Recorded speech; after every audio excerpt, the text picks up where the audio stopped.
Segunda-feira, 24 de setembro de 2018, está entrando no ar ao vivo para todo o Brasil, pela TV Câmara e pelos canais da Câmara dos Deputados na internet, no YouTube especialmente, mais uma edição do Participação Popular. Eu sou Fabrício Rocha e o tema do programa de hoje é o Cerrado Brasileiro. Esse bioma que foi comemorado neste mês, exatamente no dia 11 de setembro, é atualmente o mais desmatado do Brasil. Existem iniciativas para proteção do Cerrado aqui no Congresso Nacional. E afinal, será que o brasileiro sabe a importância do Cerrado? Sabe quais são as características, os produtos, a biodiversidade que nós temos no centro do Brasil? Para discutir esse assunto com a gente, nós trouxemos o Nelson Ananias, da Confederação Nacional de Agricultura, CNA, que é coordenador de sustentabilidade na CNA, né, Nelson? Isso. Bom dia.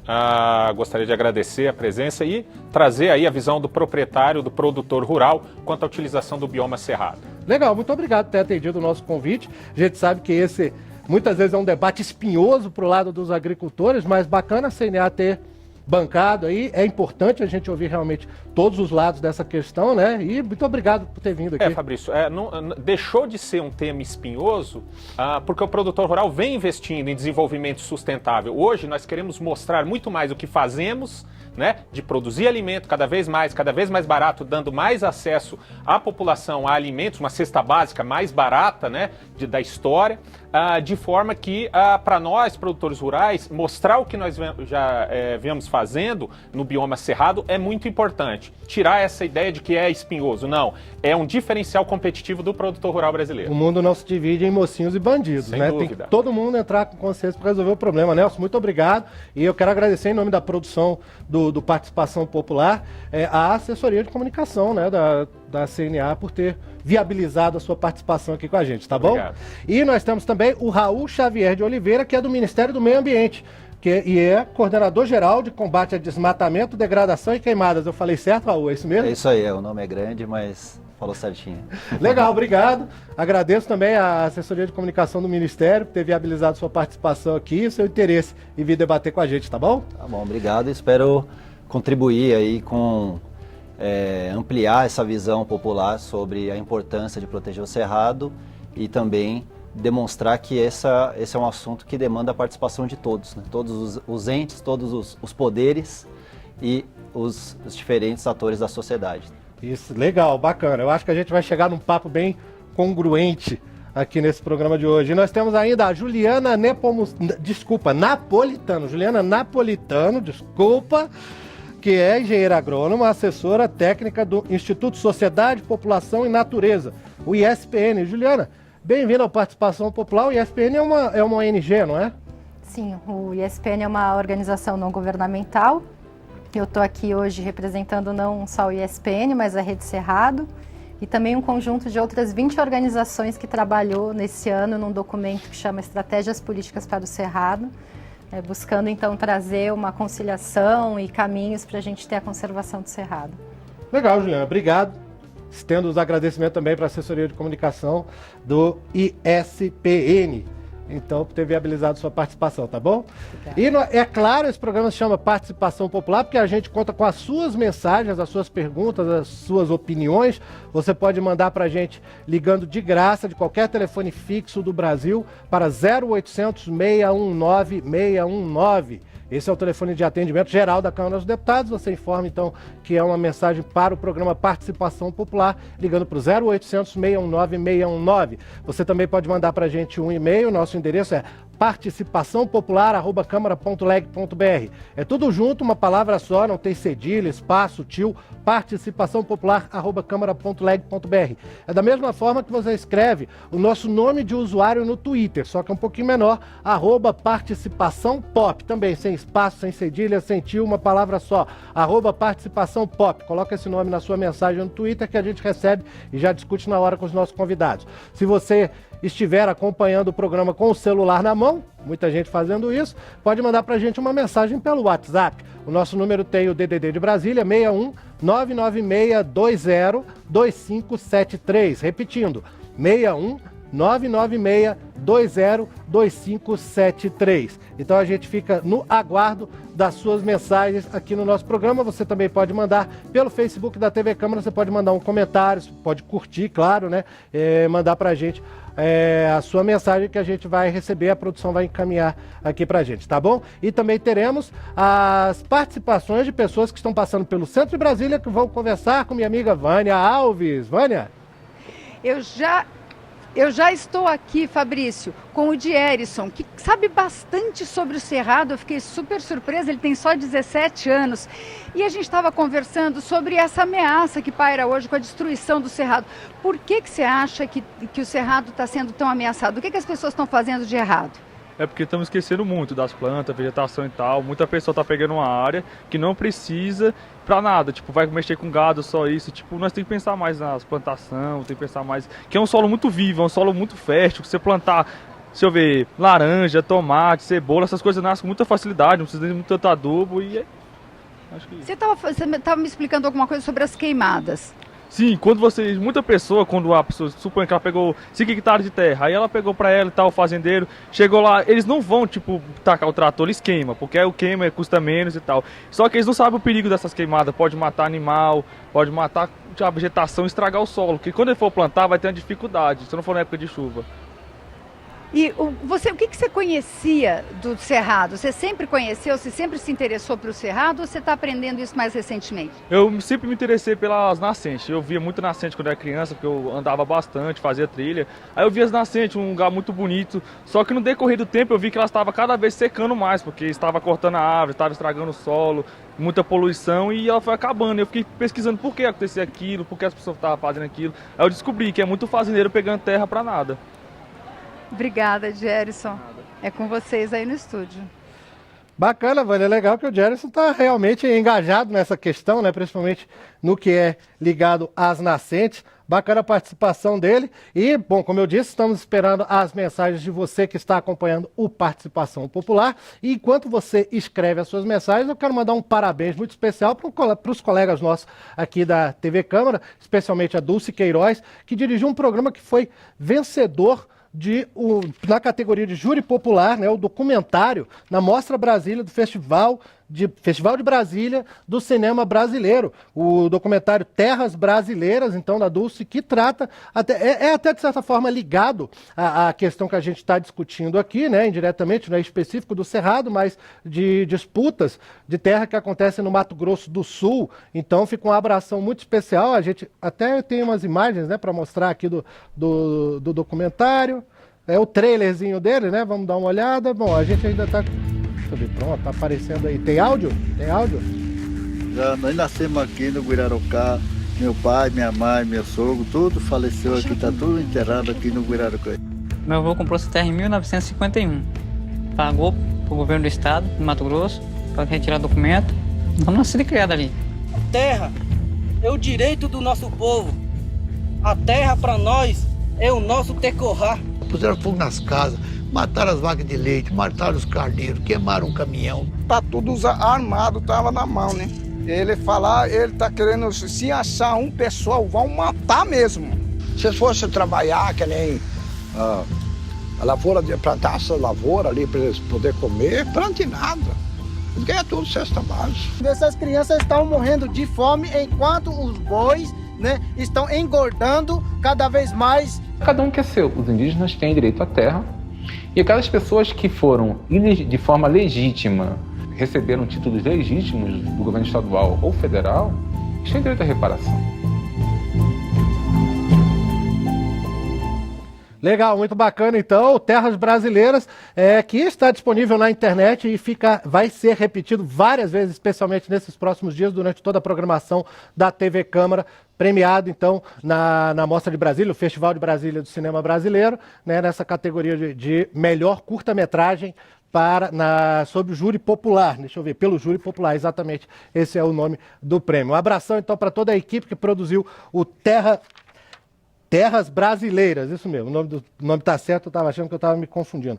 Vamos, antes de começarmos o bate-papo, eu quero mandar um abração muito especial para os aniversariantes desse dia 24 de setembro, que acompanham a participação popular, o Heitor Mansur Gonçalves, de Lusiânia, Goiás, e também um beijão muito especial para Mariana Rosken Avis, que está fazendo aniversário também, ela é daqui de Brasília, professora Mariana.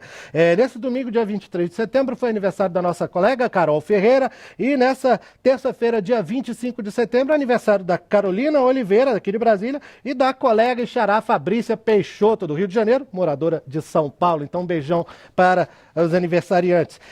Também é aniversário das cidades brasileiras, esse dia 24 de setembro, de cidades brasileiras em vários estados do país, no Ceará, Coreaú, em Maranhão, Cantanhede, São José de Ribamar, Paraibanos, São Domingos do Maranhão. Em São Paulo, Santa Mercedes e Urupês. Em Minas Gerais, Mar de Espanha.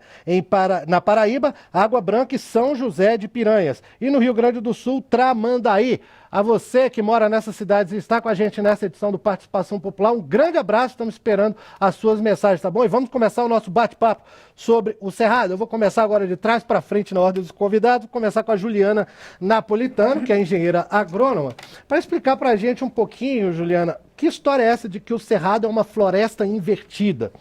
E, em termos ambientais, o que isso significa, qual é a importância disso? Bom, estudos vêm mostrando que o Cerrado, ele tem... o que a gente conversa muito é que a Amazônia, ela sempre foi muito vista, tanto do ponto de vista internacional quanto nacional, ela tem grande visibilidade, né, pelo seu porte florestal. O Cerrado, ao contrário, ele tem outras fitofisionomias, como campo sujo, campo limpo, né, o cerradão. E isso trouxe, né, muitas vezes a ideia equivocada de que o Cerrado ele não seria tão rico, né, e não teria tanta, não acumularia tanto carbono, né. E, na verdade, o que tem se visto hoje é que o Cerrado ele tem um crescimento muito maior de suas raízes do que da parte aérea. Então, por isso que a gente tem essa ideia de que o Cerrado é uma floresta invertida. Uhum. E o que isso significa ali para termos de meio ambiente? Parece que isso é ligado à questão das águas, né, do subsolo. Sim, sim. O Cerrado, ele armazena, ele tem de água armazenada, 80% da água armazenada hoje ele está no Cerrado. Quanto para 80%. A água superficial está na Amazônia, mas a água armazenada ela está no Cerrado. Então, o Cerrado ele tem esse papel fundamental ele abastece 8 das 12 bacias hidrográficas brasileiras, então ele tem um papel para a produção de água muito importante.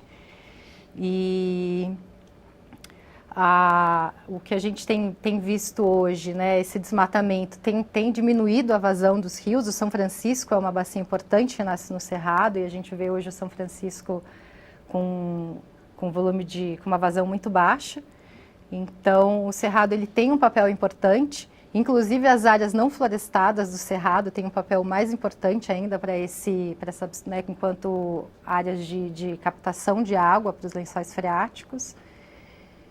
Então, nesse cenário, a conservação do Cerrado está ligada à produção de água nesse caso, no Brasil. As áreas não florestadas são o que exatamente? Assim, que não tem árvores, tem vegetação, ou que não tem vegetação nenhuma? A gente tem desde campos sujos, que são áreas com gramíneas e poucas e com vegetação com arbustos, né, até áreas onde a gente tem um cerrado mais frondoso, como a gente vê aqui em Brasília, como a gente vê na Chapada dos Veadeiros. Então, ele tem essas diversas fitofisionomias. O que a gente fala que muitas vezes por isso, né, o Cerrado hoje ele ainda não tem a visibilidade como tem outros biomas florestais, apesar da importância dele ser tão grande quanto dos ecossistemas florestais. Isso se deve, talvez até, como você mesma disse, né, a visibilidade do sentido literal, né, porque você olha, você não vê aquela floresta. E é sobre isso eu vou perguntar para o Raul Xavier de Oliveira, que é do Ministério do Meio Ambiente. Raul, aqui no Brasil, já existe o conhecimento, e isso eu me refiro inclusive à questão científica, o conhecimento real assim, da biodiversidade que existe no Cerrado brasileiro, e a utilização dessa biodiversidade já existe, ou o Cerrado ainda é meio uma área pouco explorada, pouco conhecida? Bom, em termos científicos, já existe, com certeza, tem inúmeras publicações, demonstrando que o Cerrado, se não me engano, abriga 5% da biodiversidade mundial, né? E boa parte da nossa biodiversidade aqui no Cerrado, ela só acontece no Cerrado.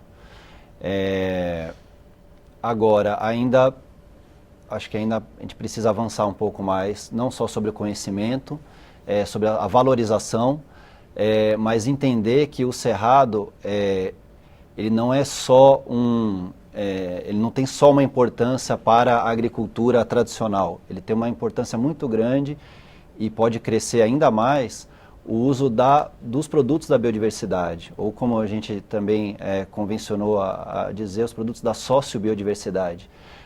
Isso significa você utilizar os conhecimentos tradicionais, os frutos do cerrado, o potencial de fármacos, o potencial para cosméticos. Isso vem sendo bem desenvolvido aqui no Brasil?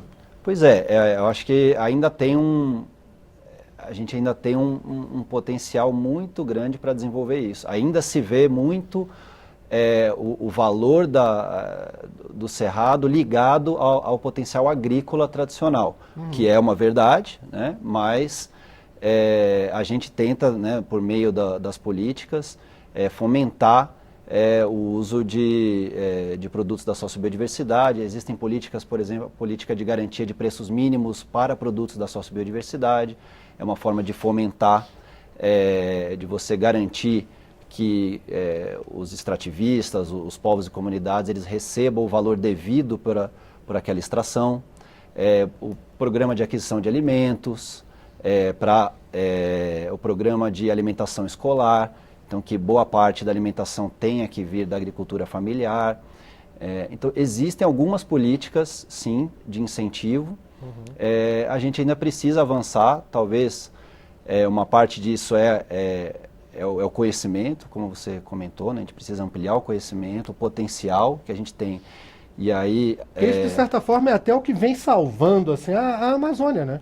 Que tem muita pesquisa e muito se fala sobre a biodiversidade ali, o aproveitamento científico, né? Isso pode também ser benéfico no Cerrado. Não, né? Com certeza, né? E o Cerrado, ele tem uma desvantagem com relação à Amazônia, porque a proteção legal do bioma Cerrado é bem menor do que o da Amazônia. Em termos percentuais, o Código Florestal permite até 80% de desmatamento, quer dizer, você pode ter autorização de até 80% da sua área, né? E a Amazônia é o contrário, é só 20%. Né? E as áreas protegidas na Amazônia, só de unidade de conservação, é mais de 20%, e mais terras indígenas, mais 20%. No Cerrado, de unidade de conservação, nós temos menos de 5%, e mais cerca de 4% de terras indígenas. Então, a maior parte do Cerrado, ela não dispõe de uma proteção legal. Então, por isso a importância da gente, enquanto sociedade, conhecer a relevância desse bioma, da proteção desse bioma e entender que há alternativas. Sobre isso, inclusive, a gente recebeu uma mensagem lá do espectador, Haroldo Oséias de Almeida, de Delmiro Gouveia, Alagoas, está sempre acompanhando o programa. Haroldo, abração para você, mais uma vez. Mandando uma mensagem, ele diz: aos 30 anos da nossa Constituição Federal, creio que aprovar a proposta de emenda à Constituição 504 de 2010, que é uma das várias, né, que incluem o Cerrado entre as áreas protegidas ali, segundo a Constituição, seria uma boa forma de ir corrigindo e melhorando o texto de nossa Carta Magna, colocando Cerrado e Caatinga no artigo 225 como patrimônio nacional junto aos demais biomas: Amazônia, Mata Atlântica, Serra do Mar, Pantanal e Zona Costeira. Está aí a opinião do Haroldo Oséias de Almeida. E também sobre isso a gente pode conversar com o Nelson Ananias, da CNA, né, Confederação Nacional da Agricultura. Nelson, até no comecinho do programa a gente mencionou aqui, você falou que há uma consciência maior e há trabalhos sendo desenvolvidos na agricultura sobre essa questão de ser o Cerrado considerado a maior fronteira agrícola do mundo atualmente. O que isso quer dizer exatamente, essa fronteira agrícola, e como que o agricultor moderno vem se adaptando a essa necessidade de preservação ambiental também? Bom, é uma grande oportunidade até para esclarecer e dar uma resposta àquele nosso entrevistado ali, que Gerson apareceu, né? Sim. Falando que ele faz parte, nós todos fazemos parte da interiorização do Brasil que aconteceu a partir da década de 50 e 60, na qual a terra, né, o cerrado, o solo de cerrado, não tinha um aproveitamento econômico que permitisse um desenvolvimento da sociedade, das cidades, de todo esse sistema, essa cidade que a gente tem hoje aqui, né? Brasília, Goiânia, essa interiorização. O solo de cerrado, ao contrário, né, do que ele disse, né, ele, em se plantando, ele não dá diretamente. Precisou muita pesquisa, precisou muito empenho, precisou muito pioneirismo do brasileiro para trazer uma agricultura moderna para o centro-oeste brasileiro, no caso, no Cerrado brasileiro. Durante este processo, nós desenvolvemos, nos últimos 40 anos, um aumento da produtividade em mais de 200%. Então, a gente produz hoje no mesmo espaço, mais de 200% do que a gente produzia 40 anos atrás no mesmo espaço. Em questões de produtividade, é cerca de 300% a mais. Então, hoje, para produzir a mesma quantidade de alimentos... Na mesma área. Para garantir a segurança alimentar do país, hoje a gente precisaria de ter aberto em agricultura cerca de 170 milhões de hectares. Hoje, em agricultura, para produzir com a tecnologia anterior, de 40 anos atrás, isso criou uma poupança ambiental muito grande, na qual produzimos mais. Nós verticalizamos a produção, nós fomos muito mais eficientes, produzindo mais alimentos e garantindo. Nós passamos de importador de alimentos a exportador de alimentos. Então, é importante que saibam que isso não foi um avanço em cima de novas áreas apenas, mas de uma incorporação de tecnologia que não abarca, como ele falou, o fogo. A tecnologia hoje, a gente estava falando, e ele abordou a questão das queimadas. Isso vem sendo substituído? Muito. A atividade, a queima hoje para uso alternativo de solo, ela nas técnicas modernas que garantiram esse aumento de produtividade, elas não foram absorvidas, né? A queimada hoje, ela é uma questão de levar tecnologia ao produtor rural, que ainda se utiliza dessa tecnologia arcaica, de se colocar conhecimento fogo. Novo, né? Também Isso, agora. nós precisamos trabalhar em extensão rural, levar ao produtor rural tecnologias em que ele possa, e ele entenda que substituir a queimada é muito melhor do que usar o fogo. E isso você pode ter certeza que é menos, é uma quantidade muito pequena de produtores rurais que ainda se utilizam desse fogo. Eu queria te perguntar sobre isso, pela experiência que você tem na CNA, pelo que vocês observam na CNA, que é a Confederação Nacional de Agricultura e Pecuária. Confederação da Agricultura e Pecuária do Brasil. Tá bom, já até a assessoria de imprensa estava querendo a correção aqui, que se incluísse a pecuária também, está incluída. Pelo que vocês acompanham, a educação, a preparação ali do produtor está em que ponto hoje? Porque eu acho que a crítica do Gerson, né, que conversou ali com a Vânia no centro de Brasília, é sobre esse pessoal que talvez não tenha o preparo, esse fazendeiro que não tem o preparo ou talvez acesso a uma mecanização, alguma educação, alguma capacitação própria. E hoje, em que ponto que está? Quantos por cento, se é possível falar disso, de agricultores já estão adotando as formas ecossustentáveis, as formas mais modernas, e quantos ainda estão fora disso? Ecossustentáveis, depois do novo Código Florestal Brasileiro de 2012, a sua grande maioria. Por quê? Porque o Código Florestal, ele criou um instrumento que chama Cadastro Ambiental Rural, na qual o produtor rural acessa e ele diz o que é a propriedade dele, o que é a área de preservação permanente, o que é a área de reserva legal, o que ele tem de área produtiva. Então, o produtor, o proprietário rural, ele hoje não avança em nenhuma parte mais sem poder ser detectado. A CNA entende que existe a necessidade de ocupação do espaço, até porque se o produtor rural, o proprietário rural, não atingir os índices mínimos de produtividade, ele está sujeito a ser desapropriado. Então, essa questão de se utiliza 80%, 35% ou 20%, dependendo do lugar do Brasil, né, em áreas produtivas, né, isso ao contrário, né, da área necessária para a reserva legal, é uma imposição da legislação na qual o produtor rural precisa estar e ocupar aquele espaço, porque senão ele é declarado improdutivo e ele pode perder a sua terra. Então, todo produtor rural, ele tem que aderir, e a gente até faz aproveita aqui o espaço para falar ao produtor rural, faça o seu cadastro ambiental rural até o dia 31 de dezembro de 2018. Já fala aí como é que ele pode fazer esse cadastro. www.car.gov.br CAR, cadastro ambiental rural.gov.br, no qual ele vai declarar tudo aquilo que ele tem de ativos dentro da sua propriedade rural, e aí, a partir daquele momento, ele está dentro da legalidade e ele está passível de, se entenda um passivo ambiental, recuperá-lo, entenda um ativo ambiental, colocar isso para um serviço, para pagamento de serviço ambiental, ou mostrando como diferencial competitivo com qualquer outro produtor que ele segue as leis. Então, hoje o produtor rural, 100% dele, até mais de 100%, segundo o último dado do CAR, está inserido nesse processo de fiscalização, de acompanhamento, e ele está muito mais ligado na questão de fazer e compensar, em havendo um passivo ambiental, ele compensar e dar isso para a sociedade, mostrar o serviço ambiental que ele presta para a sociedade, além do que, para nossa surpresa, hoje, segundo os dados do CAR, dentro da propriedade privada, nós temos mais vegetação nativa conservada do que unidades de conservação e terra indígenas somadas. Então, um grande ativo ambiental está dentro da propriedade privada. Isso tem que ser conciliado com a produção.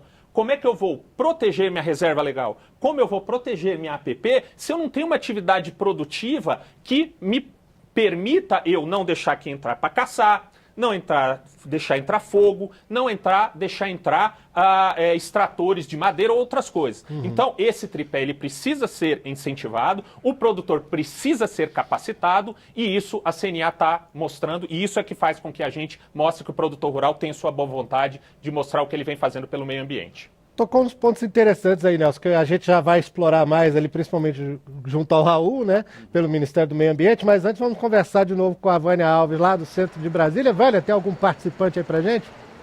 Olha, Fabrício, a gente estava aqui lembrando que para quem vem de fora, tem uma coisa muito especial no Cerrado, que ele proporciona uma culinária com muitas especialidades, que não é muito conhecida de fora do Brasil. A Carmen, que está aqui comigo, ela veio lá de Belém. Carmen, o que você encontrou aqui de muito diferente que você não conhecia?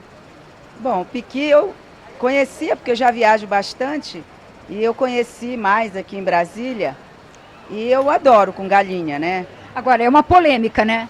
Por que a polêmica? Porque tem gente que adora, tem gente que ama, que detesta, porque é sempre uma briga, não é não? Eu acho que é parte da cultura, né? E todo mundo defende sua cultura. E eu, como sou uma mulher da Amazônia, me disponho a provar novos sabores, mas acho que é fundamental a luta pela preservação, inclusive, né? Aqui do Cerrado, do piqui e de outras plantas e medicinais e alimentos que fazem parte dessa cultura. E nessa época do ano a gente tem os ipês aqui em Brasília. Como é que é? O que você acha deles? Nossa, eu acho maravilhoso. Eu vou levar para mim plantar no Pará, na minha terrinha, os ipês, porque eu acho simplesmente maravilhoso. Esse período de florada, né, do ipê, eu acho fantástico, embeleza a cidade, é maravilhoso. Agora, vocês no Norte têm uma questão da consciência, da preservação, da necessidade da preservação da Amazônia muito forte. Você vê essa consciência aqui no meio da gente, dos moradores do Cerrado? Olha, é necessário ter essa consciência de preservação, porque todos os biomas precisam ser preservados. Essa é uma responsabilidade muito grande que nós precisamos ter com o país, né? A preservação dos biomas. No caso, estou falando do Cerrado, mas tem outros biomas e eu acho que essa tem que ser uma luta. Nós vivemos sempre em contraposição a outras visões, né, que é de derrubar tudo, acabar com tudo. E para nós é fundamental, para nós, digo porque eu sou agricultora familiar, que deve ser fundamental a luta pela preservação, pelo não desmatamento desses biomas todos que nós temos no nosso país, que contribuem profundamente para as mudanças climáticas. Agora, a agricultura familiar, ela propõe outras práticas que preservam mais o meio ambiente, Carmen? Sim, acho que a não derrubada, né, a não queimada, faz parte de uma estratégia da agricultura familiar. Analisar profundamente que uma área de terra, seja em qualquer bioma, que está produzindo, ela é muito mais produtiva em pé do que derrubada, né? Por exemplo, eu tenho uns pés de castanha na minha terra. E castanha é até proibido hoje cortar, mas ela tem muito mais condições de ter vida longa de produção do que derrubar os pés das castanheiras. Agora, o agricultor familiar, ele tem apoio nessa tentativa de preservação? Acho que já tivemos mais, agora estamos com muito problema. Já tivemos apoio de crédito, programas como Bolsa Verde, que foram muito importantes e significativos para manter, ao invés de derrubar, ao invés de desmatar, viver da própria floresta, né? Viver do próprio bioma. Agora nós estamos com muito problema de acesso e de recursos para esse segmento que é a agricultura familiar. Muito obrigada, Carmen, e eu volto aí com vocês no estúdio. Bacana, Vânia, legal a experiência da Carmen aí, contando um pouquinho da visão dela, né, como paraense, pelo que deu para entender sobre o Cerrado, região do Cerrado, e também sobre a agricultura familiar. Raul, você aqui representando o Ministério do Meio Ambiente, o Nelson mencionou, né, a questão até de que a proteção ao Cerrado estaria acontecendo mais, me corrija se eu estiver errado, tá, Nelson? Mas pelo que eu entendi, a proteção estaria funcionando melhor, mais intensamente ali, até nas propriedades privadas, que nas áreas que são reservas ambientais do Cerrado. Você concorda com isso? Existe algum problema de fiscalização, talvez, de monitoração do que está acontecendo nas reservas oficiais ali do Cerrado? Não, vamos separar. Tem uma parte que ele coloca aqui que faz sentido, que o Cerrado tem uma baixa área de áreas protegidas, como eu já tinha mencionado. Então, se a gente somar aí poucas reservas, né? Unidades de conservação e terras indígenas, então, cerca de 10% do Cerrado estão nessas áreas. Então, a gente depreende que o restante são áreas particulares. Então, quase 90% do Cerrado são áreas particulares. Então, obviamente que você tem mais ativos ambientais somados nessas áreas do que nas áreas que estão efetivamente protegidas. Agora, o desmatamento, ele segue essa mesma proporção. Na verdade, até ele acontece mais em áreas privadas do que nessas áreas protegidas. Então, de fato, as áreas protegidas, elas cumprem o seu papel.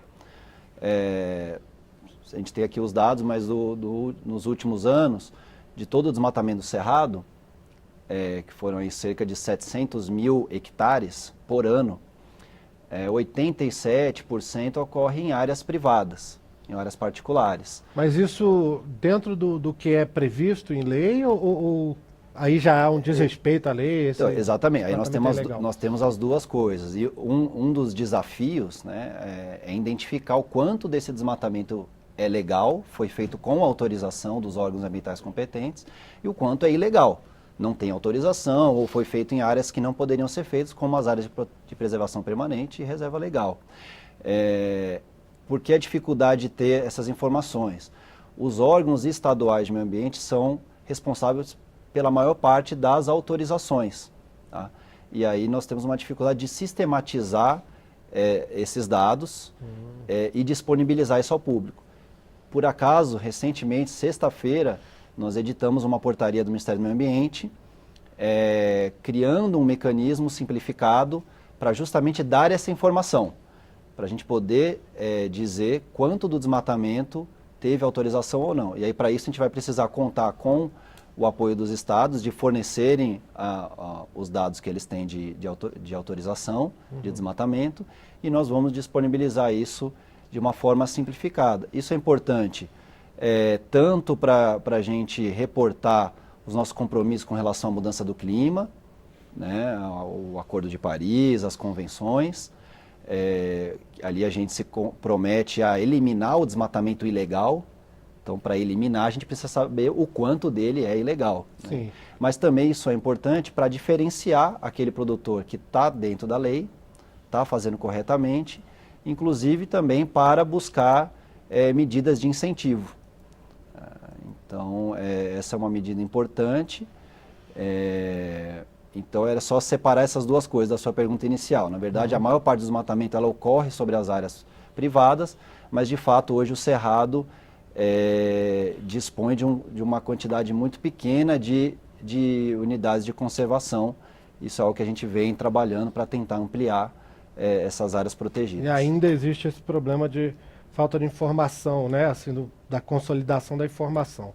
Só gostaria de ressaltar que quando eu cito que existe um grande ativo ambiental dentro da propriedade privada, não é questão de controle, e a questão não é controle de governo, é dizer que a propriedade privada tem um ativo ambiental muito grande que não se pensava isso antes do cadastro ambiental rural, se pensava que era um passivo muito grande. Então hoje o proprietário rural ele precisa, e a gente precisa conversar como sociedade, a incentivar pagamento por serviços ambientais para aqueles que protegeram e têm a vegetação nativa, como que é outro. Estão previstos em lei, né?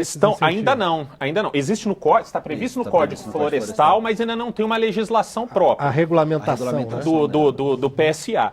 E isso, para nós, é muito importante, porque como a nossa convidada falou, ela disse que a floresta em pé, ela tem que valer mais do que a floresta deitada, né? A floresta com outro uso alternativo, mesmo que permitido. Então, com isso, a gente gostaria de que a política ela tem que ser muito mais envolvente e tratar esse ativo ambiental como ou diferencial competitivo ou como sujeito a um pagamento por serviço ambiental. Parece que pelo rumo da nossa conversa foi num momento bastante apropriado que a produção do nosso programa conseguiu contactar o deputado Augusto Carvalho, do Solidariedade do Distrito Federal, que é um dos defensores da inclusão do Cerrado entre os biomas protegidos da Constituição. O deputado está ouvindo a gente?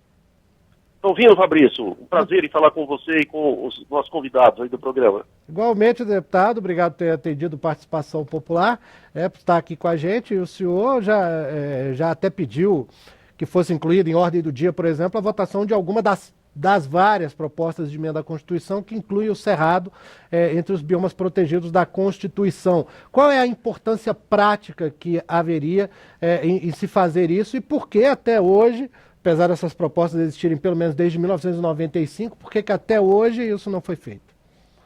Eu acho que, tal como a Amazônia hoje, que tem toda uma preocupação, não só do Brasil, né, de todos os brasileiros, mas o mundo inteiro pensa na floresta amazônica, o Cerrado também precisa desse olhar, né, mais focado de todo do setor produtivo, né, do agronegócio, da sociedade brasileira como um todo, porque aqui, como é mais do que repetido, né, é o berço das águas, as bacias mais importantes do país têm as suas nascentes aqui e precisamos ter uma forma mais cuidadosa, né, de desenvolvermos, de trabalharmos a produção, especialmente a produção agropecuária.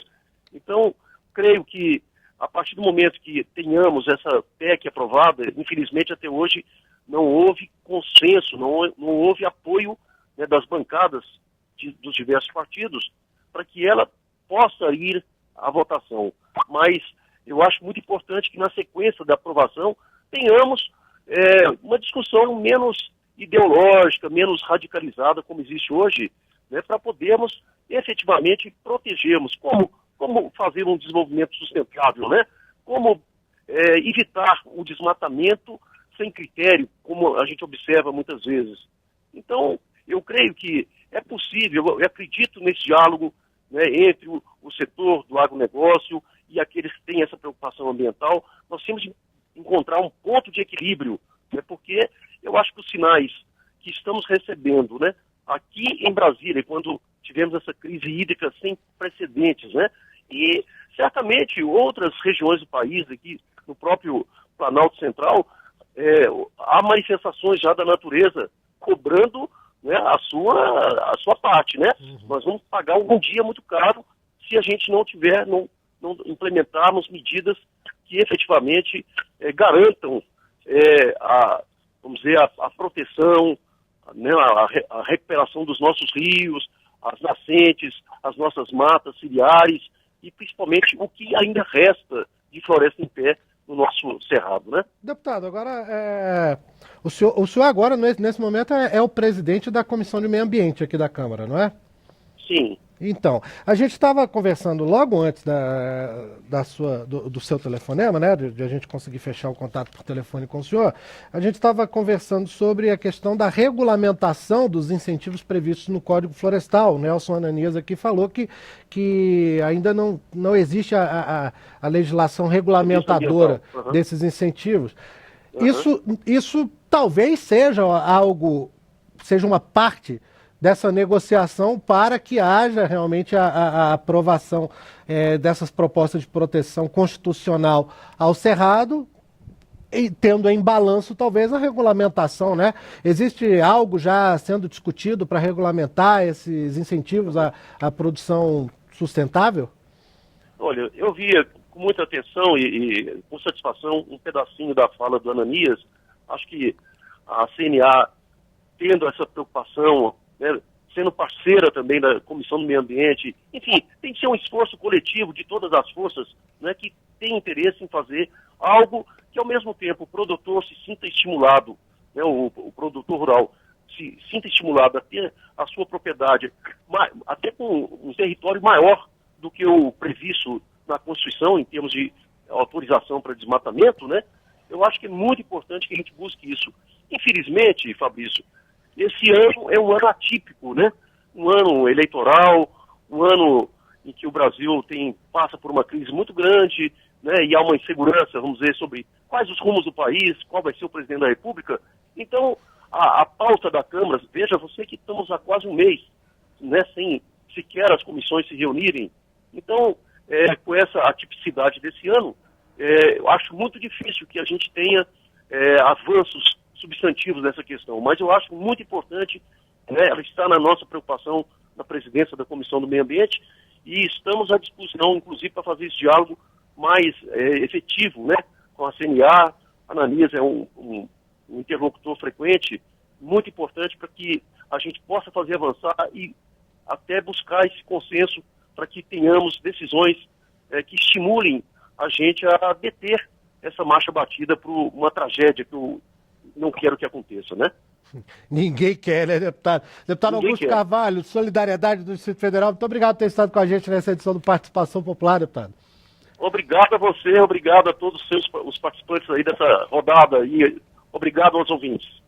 Valeu, abração pro senhor. Bom, quero mandar um abraço aqui de aniversário também para um espectador nosso, Maurício Ferreira, que mandou pra gente uma mensagem pelo WhatsApp, dizendo: eu sou a favor da preservação do Cerrado, não abro mão, e eu fiz aniversário ontem. Então, Maurício, parabéns pelo seu aniversário nesse dia 23 de setembro, grande abraço para você e para todo mundo de Santana de Parnaíba, em São Paulo, que está acompanhando o nosso programa. Vamos de novo ao centro de Brasília com a Vânia Alves. Vânia, você. A gente encontrou um artista do Cerrado. O Gession de Castro é um brasiliense que trabalha com o Cerrado nos seus trabalhos. Muita gente acha que essas árvores do Cerrado são meio tortinhas, meio pequenininhas, são feias. O que você acha da paisagem do Cerrado, Gession?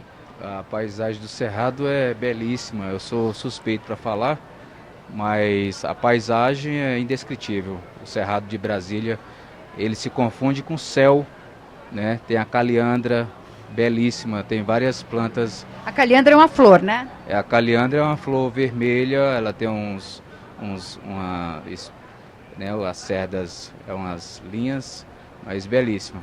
Ela parece um pompom, né? É isso? Exatamente, parece um pompom, destacado no meio do cerrado, tem a caliandra, tá lá bem, um tom bem vermelho. A gente tem as flores do Cerrado, que são flores secas, né? Você pinta essas flores, você encontra essas flores pela natureza aqui, ou a gente só vê como a gente vê aqui na frente da catedral para comprar? Então, o Cerrado, ele é só abrir os olhos, você tem aí no Cerrado, tem os pássaros, tá presente, né, É uma paisagem que precisa ser preservada, né? Eu digo, como artista, como pesquisador, temos a paisagem cultural. Brasília tem vários espaços a ser preservado, e eu acho que o céu, o cerrado, está entre esse meu olhar assim, de importância, né, da cidade. Muito obrigada. O céu de Brasília, eu não sei se ele faz parte do Cerrado ou não, mas ele é lindo demais. Faz parte do Cerrado, sim, velho, é claro, nós estamos bem no meio aqui. Valeu por ter trazido, então, a opinião do artista aí, né, o Gession, né, se eu entendi direito o nome dele. Acho que é isso mesmo. De Castro. Gestion de Castro. Tá certo. Obrigado, Vânia. A gente já está meio que chegando no tempo limite do programa. Daqui a pouco entra no ar o programa Política Eleitoral, mas eu ouvi muito pouco a Juliana Napolitano aqui pelo Instituto Sociedade, População e Natureza. Juliana, queria que você falasse um pouquinho sobre o que a gente já discutiu aqui, essa questão da preservação pelos agropecuaristas e da questão dos incentivos realmente que estão previstos. Vocês têm acompanhado o evoluir disso? Sim. Na verdade, o que a gente vê hoje, que para a gente conseguir conservar o cerrado, a gente precisa, né, da participação do setor privado trabalhando na conservação, das unidades de conservação também. Mas a gente tem um outro setor, que é o setor da agricultura familiar, que a gente precisa trabalhar incentivos para esse setor, que eles vêm, né, é dali que está muito da conservação e do conhecimento tradicional associado à biodiversidade. E foi o que a Carmen reclamou ali, né, na entrevista com a Vânia. Ela parece que é uma agricultura familiar, e ela disse que já houve uma situação melhor de incentivo para a agricultura familiar, né? Sim, bom, mas a gente tem um problema estrutural, eu acho, que para a gente conseguir alavancar esse setor, e eu acho que para dar segurança jurídica para todos os setores, né, um ordenamento fundiário do território. Hoje a gente tem o CAR, né, que vem trabalhar um pouco desse ordenamento territorial, mas a gente tem por trás dele, né, uma questão fundiária que eu acho que historicamente nunca foi enfrentada pelo Brasil, pelo Estado brasileiro. Então, para você ter uma ideia, né, a gente tem títulos de terra do século XIX, com limites secos, que depois veio já o referenciamento por cima, e a gente hoje, o CAR mostra muitas áreas sobrepostas. A gente tem áreas com 5 sobreposições, tem terrenos com 2, 3 donos, 2 ou 3 documentos. Então, isso eu acho que traz insegurança jurídica para todos, né, tanto para o agronegócio quanto para a agricultura familiar. As unidades de conservação têm esse desafio também. Então, isso depende de uma vontade política.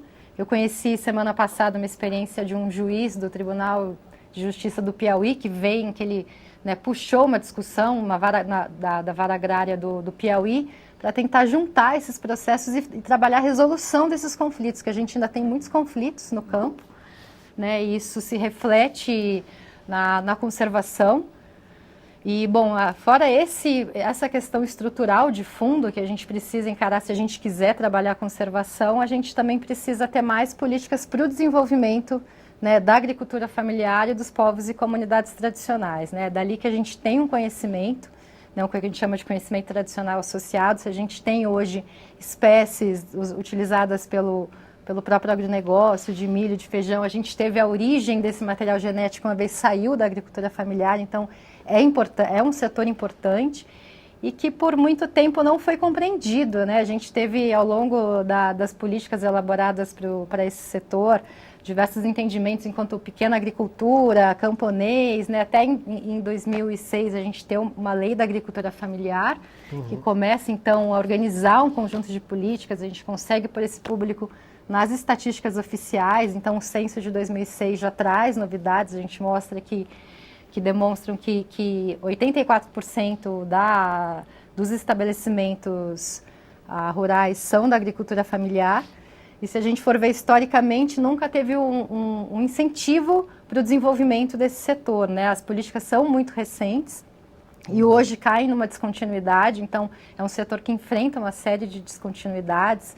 Então, a política de crédito, a política de comercialização da produção, né? O Raul citou o Programa de Aquisição de Alimentos, o Programa Nacional de Alimentação Escolar, o Programa de Garantia de Preços Mínimos da Sociobiodiversidade, né, que vem com seu orçamento sendo diminuído. e que conseguiram, né, trazer um outro patamar para a agricultura familiar. Então, o que a gente defende é a importância desse setor para a gente juntar, né, tanto com as áreas protegidas quanto as áreas privadas, a gente ter uma escala de conservação no bioma cerrado. É legal, de uma forma sustentável e costurando todos os interesses, né? Bom, a gente realmente já está no limite do programa, é uma pena, porque o assunto está interessante, estava engrenando mesmo, mas agora já vai entrar no ar o programa político, vai cortar a nossa programação. Só me resta agradecer, Juliana Napolitano, que é engenheira agrônoma do Instituto Sociedade, População e Natureza, o ISPN. Obrigado por ter estado com a gente. Eu que agradeço. Raul Xavier de Oliveira, do Ministério do Meio Ambiente. Palavrinha final? Palavrinha final, tá bom. Bom, agradeço também a oportunidade, a gente está à disposição para ajudar a esclarecer. Realmente tinha muita coisa para falar. Muita. Mas uma parte aqui pode ser acessado ali no site combateaodesmatamento.mma.gov.br. São as informações sobre o plano de combate ao desmatamento, é o PP Cerrado. Ali vocês vão ver que combate ao desmatamento não é só fiscalização e controle. Ver que depende de várias outras políticas e programas interligados e a participação de vários atores da sociedade. Ótimo, beleza, Raul. Valeu, obrigado por lembrar aí, por citar o site. Nelson Ananias, da Confederação Nacional de Agricultura e Pecuária da CNA, muito obrigado por ter vindo aqui ao programa. Eu que agradeço.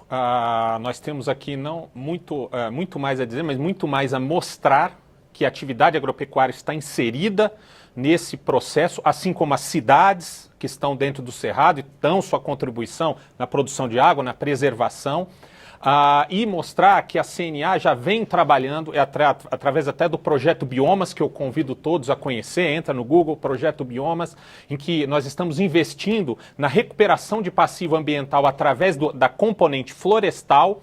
E isso para nós é muito importante, mostrar o que vem sendo feito e que a atividade agropecuária está como parceira, está como ativo, né, está ativamente trabalhando para que seja reconhecida como uma atividade que produz, mas preserva, né, que avança na tecnologia e que faz o serviço ambiental conforme a sua obrigação. E a gente agradece essa participação. Consciência de todos. Valeu, Nelson. E, bom, terminar com a mensagem da Lúcia, que mandou pra gente uma mensagem pelo WhatsApp, espectadora nossa.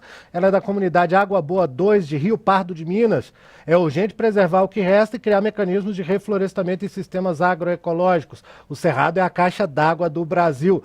Lúcia, muito obrigado e muito obrigado a todos vocês que estiveram com a gente nessa edição do Participação Popular, ajudando a fazer o programa, mandando mensagens. Eu sou Fabrício Rocha, um grande abraço. A gente se fala, a gente se vê. Tchau.